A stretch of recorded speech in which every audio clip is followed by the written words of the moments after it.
Imagine being packed shoulder to shoulder in a tiny wooden rowboat, drifting through pitch-black waters. It is barely 4 a.m. on April 25, 1915, and you are quietly floating toward a foreign beach you have never even heard of. Suddenly, the sky erupts in light. Bullets begin tearing through the water and splintering the wooden hulls around you. The element of surprise is entirely gone, and before your boots even touch the sand, you are thrown into a desperate fight for your life. The men scrambling onto that beach were the ANZACs, the Australian and New Zealand Army Corps. Because their home nations were so young, these troops were independent colonial volunteers. They were farmers, clerks, and tradesmen who signed up for what they expected to be a grand imperial adventure. Any romantic expectations these men carried from home lasted only as long as it took to cross the sand. By sunrise, the grand adventure had been replaced by a scramble for survival on a vertical cliff face. To understand how these farmers ended up on a deadly Turkish beach, we have to look at the broader war. By 1915, the Western Front in Europe had devolved into a miserable, muddy stalemate. The British Empire needed a new strategy to bypass the gridlock. First Lord of the Admiralty, Winston Churchill, believed he had the solution. His plan was to sail a massive naval fleet directly up the Dardanelles Strait, capture the capital city of Constantinople, and knock the Ottoman Empire out of the war. This map shows why the March 1915 naval assault failed. The constricted Dardanelles funneled British and French fleets directly into dense minefields and crossfire. Needing ground troops, command sent the ANZACs toward a flat western beach, but ocean currents pushed their boats a mile north. Instead of open sand, they found themselves staring up at steep cliffs blanketed in thick scrub. And dug in at the top of those cliffs were highly disciplined Turkish defenders, commanded by Mustafa Kemal. Kemal ordered his men to hold the high ground at all costs, telling them he wasn't just ordering them to attack, but to die, to give reinforcements time to arrive. Churchill had drawn sweeping strategic lines on an abstract map in London. On the ground at Anzac Cove, those lines translated to lethal vertical geography. Against the fierce Turkish resistance, the troops could not break out, locking both sides into an immediate stalemate. This animated schematic breaks down the spatial reality of Gallipoli. Unlike the massive distances of the European front, the lines here were suffocatingly close. At a location known as Quinn's Post, the gap between the Anzac and Turkish trenches shrank to 15 meters. They were close enough to lob grenades back and forth by hand. The combat was relentless, but the environment was arguably worse.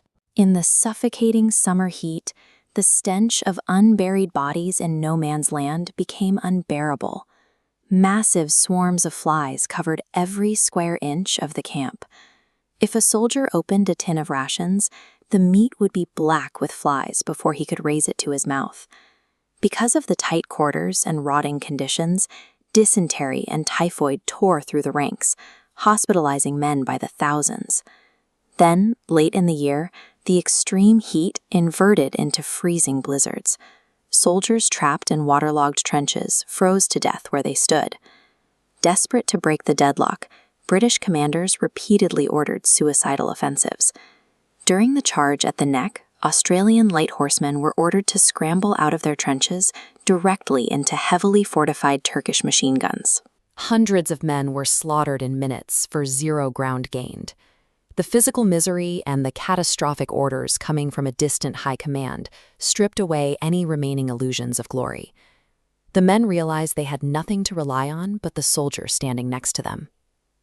Yet in the middle of this horror, an unexpected mutual respect developed between the Anzacs and the Turkish soldiers. Because the trenches were so close, they could hear each other talking and suffering. During negotiated temporary ceasefires to bury their dead, the opposing sides would meet in the middle to trade cigarettes for canned beef. They realized they were all regular men, equally victimized by a political game orchestrated thousands of miles away. Within their own ranks, the extreme conditions caused the Anzacs to reject the rigid social hierarchies of the British regular army. Rank meant nothing. They developed a meritocracy where pulling your weight and maintaining a sense of humor were the only ways to earn respect. Through months of shared starvation and a rejection of a hierarchy that didn't share their risks, the soldiers developed a bond that prioritized the person next to them over the orders from above. By late 1915, British commanders finally accepted the campaign had failed and ordered a mass evacuation. But executing a retreat presented a massive tactical problem. The Turkish forces constantly watched the beaches. If they noticed the trenches were emptying, they would immediately charge down the cliffs, turning the retreat into a slaughter on the shoreline. To deceive the enemy, the ANZACs invented the drip rifle. They rigged an empty tin can to the trigger of a rifle and placed a water-filled can above it. As water slowly dripped into the bottom can, the added weight would eventually pull the trigger tight, firing the gun on its own. They left dozens of these rigged rifles behind, while the main force slipped away under the cover of darkness. The Turkish troops heard random gunfire throughout the night and assumed the lines were still fully manned. By January 1916, tens of thousands of men had successfully retreated to the boats. They didn't lose a single life during the final evacuation. The bloodless execution of the retreat stood in stark contrast to the strategic blunders of the landing. It proved the soldiers' resourcefulness and an absolute commitment to bringing each other out alive. The human cost of the 8-month campaign was devastating. Over 8,000 Australians and nearly 2,800 New Zealanders lost their lives on that peninsula. The Ottoman Empire suffered as well, leaving over 86,000 men dead. Every April 25th, thousands of people in Australia and New Zealand gather in the cold dark to remember what happened on those cliffs, despite the fact that the campaign was a total military disaster. These services focus on the traits the soldiers brought to a hopeless situation. People stand in silence to acknowledge a specific kind of persistence, the willingness to endure the worst conditions imaginable for the sake of the person standing next to you. On those cliffs, the soldiers discovered they were something other than just a colonial extension of Britain. They had relied on their own ingenuity and each other's loyalty to survive a catastrophe they didn't create. By January 1916, they weren't just returning home as veterans. They were returning with the first shared sense of what it meant to be an Australian or a New Zealander.